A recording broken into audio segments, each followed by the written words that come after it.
Assalamualaikum. Welcome to Star Center. Today my topic is dialogue between two students coming out of the examination center. Kamar. Assalamualaikum.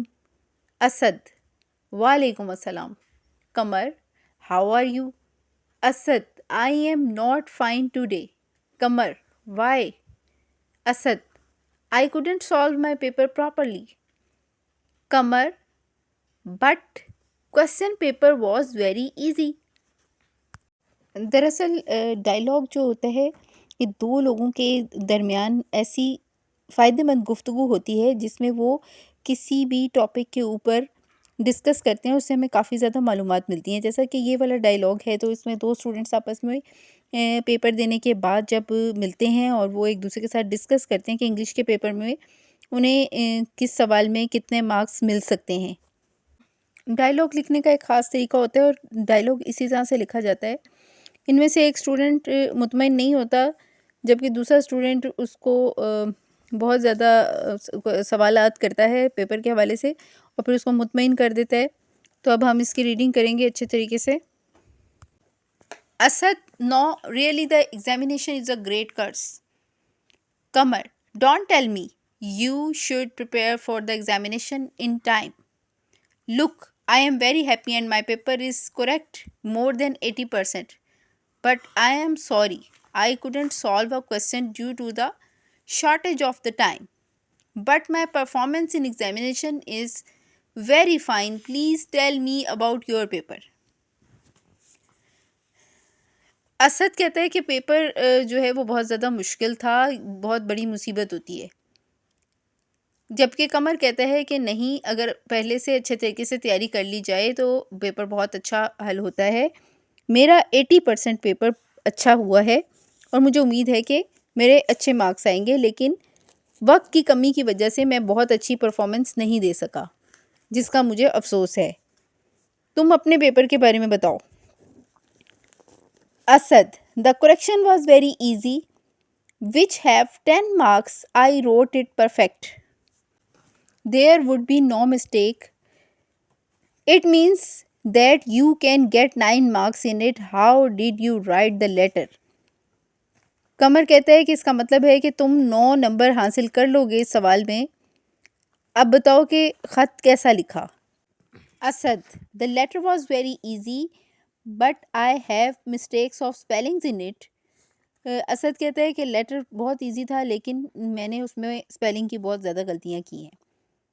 Qamar, it means that you will obtain 11 marks only in letter. Which essay was written by you? कमर, इसका मतलब है कि तुम्हारे 11 number आ जाएंगे letter में, और तुमने एसे कौन सा लिखा? Asad, I wrote on the football match. Qamar, how did you write it? कमर, तुमने कैसा लिखा? Asad, it is quite all right. ये तकरीबन ठीक ही था। कमर, how many marks can you get in it? कमर, तुम्हारे कितने नंबर आ जाएंगे इसमें? Asad, I can easily get 6 marks from 15. Asad, 15 में से 6 नंबर आ जाएंगे आसानी से। कमर, how is your translation in English?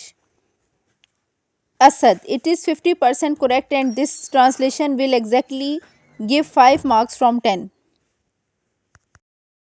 Qamar, how is your translation in Urdu? Asad, I left it because it was out of my approach. Kamar, how are your sentences? Asad, only 2 sentences are right out of 4. Kamar, it means that you can get 31 marks from 75. And you will pass in English paper. Asad, yes, I can pass, but I am not satisfied on this small success.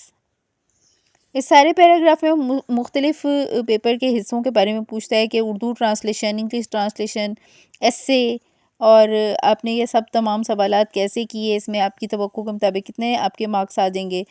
आखिर पे वो नतीजा निकाल के उसको बताता है कि 75 में से आपके 31 मार्क्स आ जाएंगे, इंग्लिश के पेपर में पास हो जाएंगे। उस पर असद कहते हैं कि यस, बिल्कुल जी हाँ, आई कैन पास, मैं पास हो जाऊँगा, लेकिन मैं मुतमईन नहीं हूँ इस छोटी-सी कामयाबी से। यानी मुझे ज़्यादा मेहनत करके अच्छे नंबर लेने चाहिए थे। तो यहाँ पे हमारा ये आज का डायलॉग ख़त्म हुआ।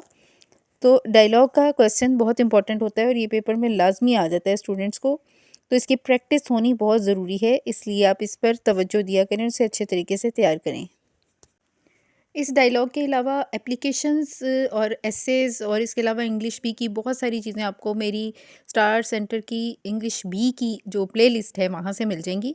मुझे इजाज़त दीजिए। अल्लाह हाफ़िज़।